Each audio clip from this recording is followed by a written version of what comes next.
Jean de La Fontaine, Simonide, préservée par les dieux.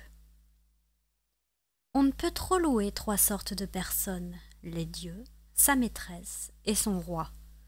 Malherbe le disait, j'y souscris quant à moi, ce sont maximes toujours bonnes. La louange chatouille et gagne les esprits, les faveurs d'une belle en sont souvent le prix. Voyons comme les dieux l'ont quelquefois payé. Simonide avait entrepris l'éloge d'un athlète, et la chose essayée, il trouva son sujet plein de récits tout nus. Les parents de l'athlète étaient gens inconnus, son père un bon bourgeois, lui sans autre mérite, matière infertile et petite.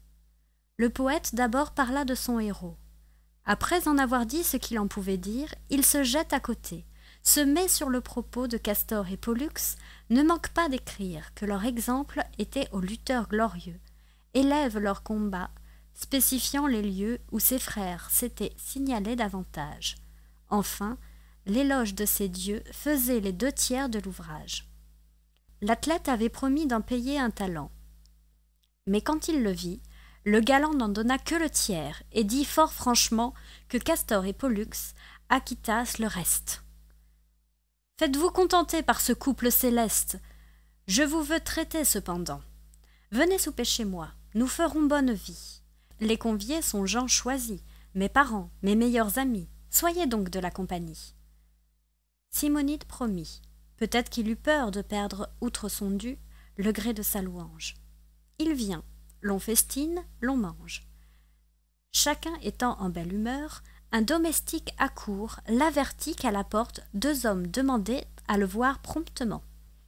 Il sort de table, et la cohorte n'en perd pas un seul coup de dent. Ces 2 hommes étaient les Gémeaux de l'éloge. Tous 2 lui rendent grâce, et pour prix de ses vers, ils l'avertissent qu'il déloge et que cette maison va tomber à l'envers. La prédiction en fut vraie. Un pilier manque, et le plafond, ne trouvant plus rien qu'il était, tombe sur le festin, brise plats et flacons, n'en fait pas moins aux échansons. Ce ne fut pas le pis, car pour rendre complète la vengeance due au poète, une poutre cassa la jambe à l'athlète et renvoya les conviés, pour la plupart estropiés. La renommée eut soin de publier l'affaire. Chacun cria « Miracle !» On doubla le salaire que méritaient les vers d'un homme aimé des dieux. Il n'était fils de bonne mère, qui les payant à qui mieux, pour ses ancêtres n'en fit faire. Je reviens à mon texte, et dis premièrement qu'on ne saurait manquer de louer largement les dieux et leurs pareils, de plus que Melpomène, souvent sans déroger, trafique de sa peine. Enfin, qu'on doit tenir notre art en quelque prix.